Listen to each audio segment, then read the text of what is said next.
Bonjour mes amis, c'est Rémi Debord, au micro de RCN 90.7. Vous écoutez le son de la différence. Je suis très heureux de vous retrouver nombreux à l'écoute des Trois Coups, la seule émission qui programme des pièces radiophoniques, comme au temps de la TSF. Pour cette 7e édition, j'ai assumé une commande. Je me suis mis au diapason de la ville de Nancy, qui a décidé de consacrer ce printemps à la Renaissance. Vaste programme.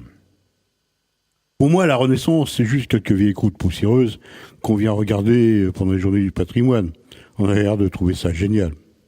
Alors j'ai décidé de dépoussiérer un peu tout ça en faisant renaître Léonard de Vinci pour une interview exclusive.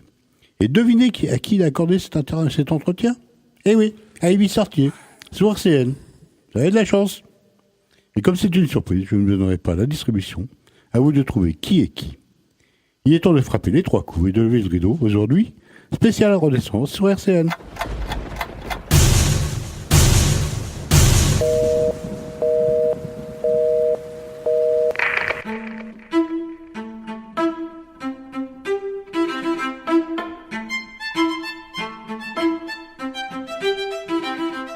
Chers amis, bonjour. Merci de nous écouter sur RCN 90.7. RCN, c'est Radio Caraïbe Nancy. Mais c'est aussi sur Internet www.rcn-radio.org. Ça, c'est quand vous nous écoutez que vous quittez notre chère et belle Lorraine. Chère et belle Lorraine que nous aimons tant au travers de ses écrivains, de ses poètes, de ses artistes. Et je sais que vous êtes nombreux à nous écouter et que vous êtes fidèles le jeudi de 17h à 18h. Comme vous pouvez le constater, nous sommes bien jeudi, mais il n'est que 15h. C'est parce que cette émission est tout à fait exceptionnelle. Exceptionnelle à plusieurs titres. Exceptionnelle d'abord parce que nous n'allons pas parler de littérature, mais de peinture, d'invention, de génie. Exceptionnelle également par la qualité de notre invité, qui sera dans un instant à nos côtés. Pour l'instant, il signe des autographes dans le couloir de notre station. Alors, en attendant, nous allons parler de cet invité exceptionnel avec notre autre invité, le professeur Schlumpfenberger. Professeur, tout d'abord, merci d'être venu ici, dans les studios de RCN, pour nous parler de votre... votre exploit, votre prodigieuse réussite. Prodigieuse, génial, wunderbar. Oui, professeur Schlumpfenberger, expliquez-nous rapidement l'objet de votre expérience. Et depuis 1996, grâce à Wilmut et Campbell, le clonage est devenu une pratique courante, En effet, tout le monde connaît la brebis Dolly. En 1998, le professeur Richard Z a tenté le clonage humain. Le résultat ne fut pas à la hauteur de ses espoirs. Rappelons qu'en France, la commission d'éthique interdit toute recherche sur les embryons humains et proscrit le clonage humain. Scoffin Newton, la science ne souffre aucune entrave. Grâce à Dieu, il y a des pays scientifiques qui sont mieux considérés. Nous vous écoutons, cher professeur. En 2010, le professeur Hong Min-soo et le professeur Tran Myu. De Corée du Nord. Corée du Nord. La science n'a pas de frontières. En 2010, le professeur Hong Min-soo et le professeur Tran Myu ont utilisé notre technique appelée la reconstruction. Qui permet de recréer non seulement un corps parfaitement identique, mais aussi de rendre la mémoire du clone. Wunderbar. D'après ce que j'en sais, la première expérience n'a pas donné les résultats escomptés. Le sujet était un imbécile, il est devenu fou. Vous avez vous-même repris les travaux de Hong Min-soo et Tran Myu et procédé à une seconde expérience. Et très gros succès.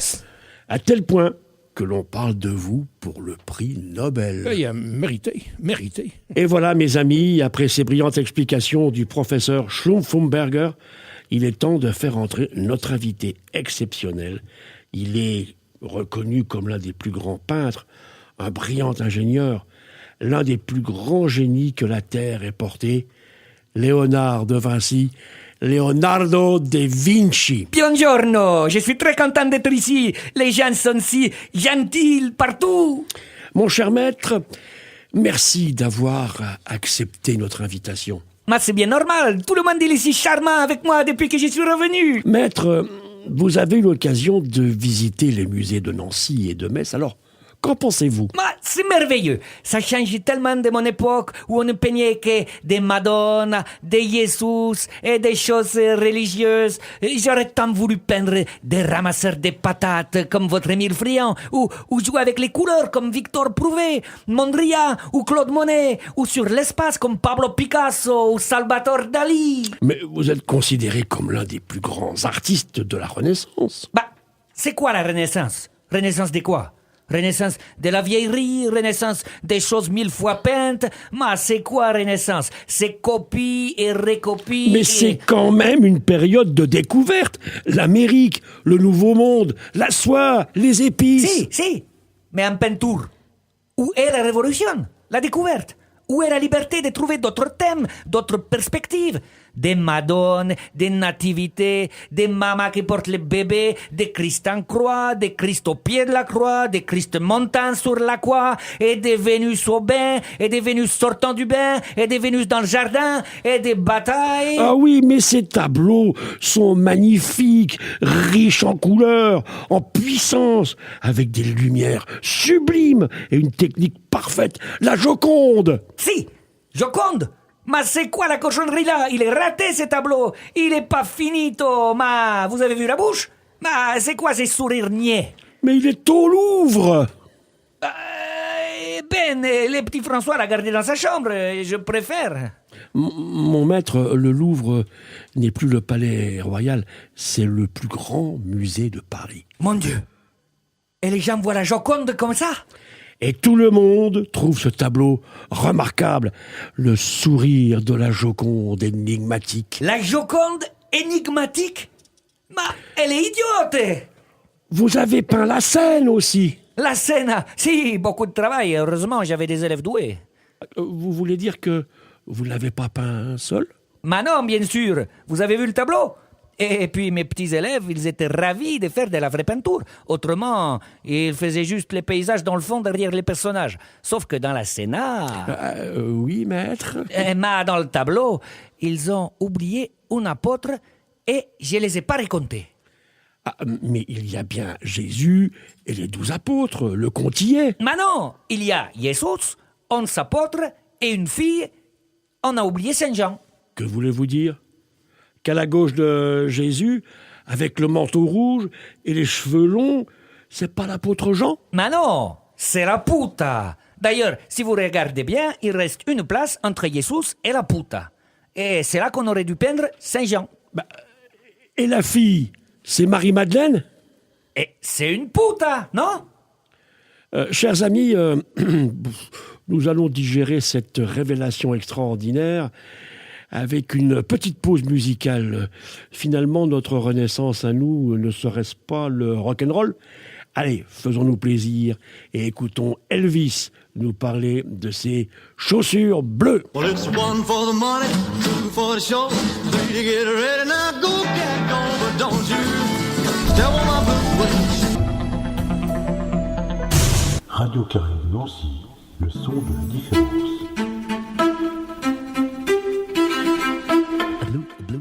Blue shoe, shoe possou, shoe possou.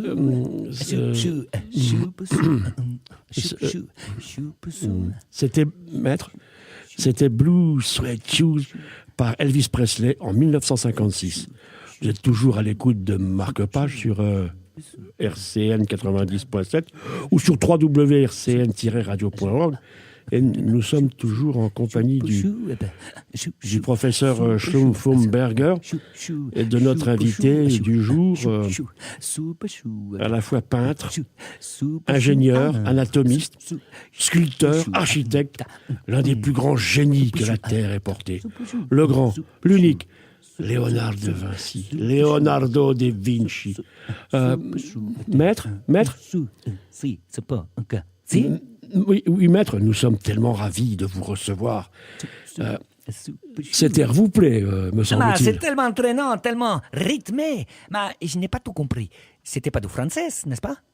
En effet, de l'anglais. C'était de l'anglais. C'est pas possible. Les Anglais, c'est juste des paysans incultes, des soldats féroces, mais pas des musiciens. C'était un chanteur américain.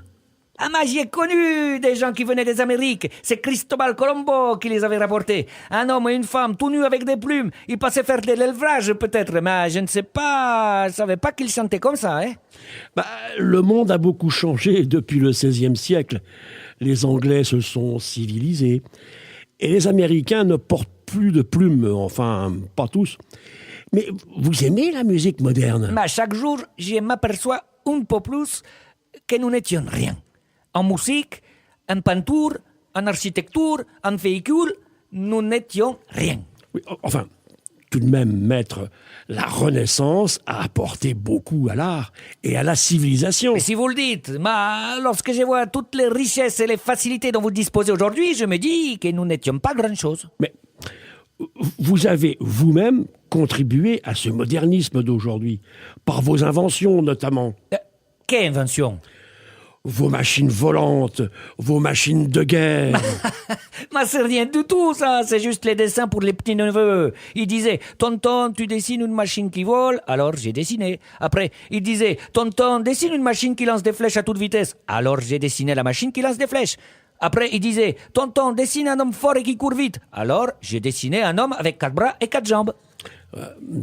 Oui, mais quand même, l'ascenseur à bateau, la vis sans fin. Si, de temps en temps, j'ai dessiné aussi des choses utiles. Mais personne ne comprenait alors. Et puis, c'est plus drôle de dessiner pour les petits-neveux. Hein. Vous êtes tellement surprenant, maître. Avant de nous quitter, je vais vous offrir un cadeau, une pensée poétique en français. Cette fois, un groupe de jeunes gens qui rêvaient d'un autre monde. Ça vous convient, maître? Ah, rêver. Toute ma vie, je n'ai fait que ça, rêver. Alors, nous écoutons Téléphone. Vous écoutez RCN sur 90.7.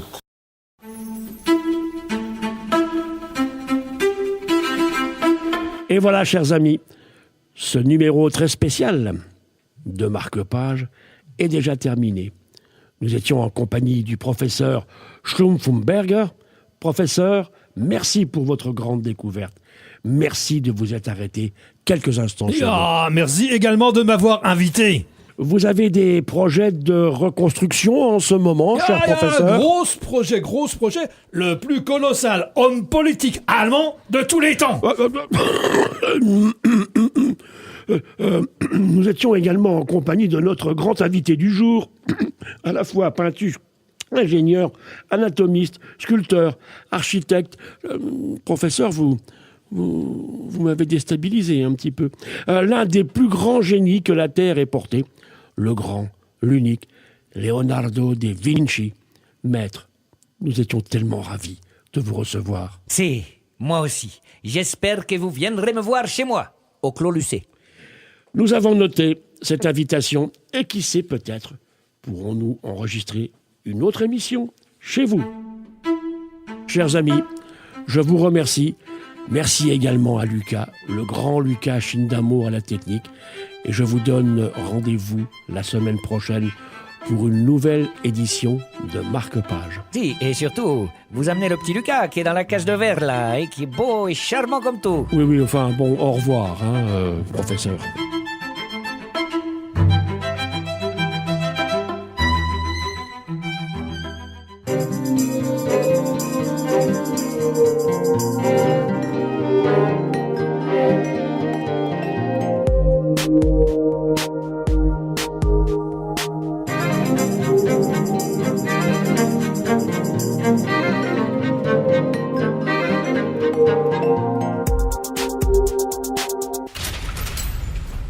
C'était Spécial Renaissance, une pièce radiophonique de Rémi Debord, avec par ordre d'entrée en ondes Yves Sartier lui-même, le professeur Schlumpfenberger, Charles Hansé, Leonardo da Vinci, Sylvain Asselot. Le scénario, les dialogues et les musiques additionnelles étaient de votre serviteur. Bruitage, mixage et mise en boîte, Lucas Chindamo, marqué si joli dans sa cage de verre. Une coproduction RCN, Nerea Édition. Et voilà, vous pouvez reprendre vos esprits, c'est fini pour aujourd'hui. D'ici quelques jours, vous pouvez retrouver cette émission sur notre site www.rcn-radio.org ou celui de Nerea Édition www.nereia.com. Je vous souhaite une bonne fin d'après-midi et je vous donne rendez-vous le jeudi 25 avril à 15h, même onde, pour une nouvelle édition des 3 coups.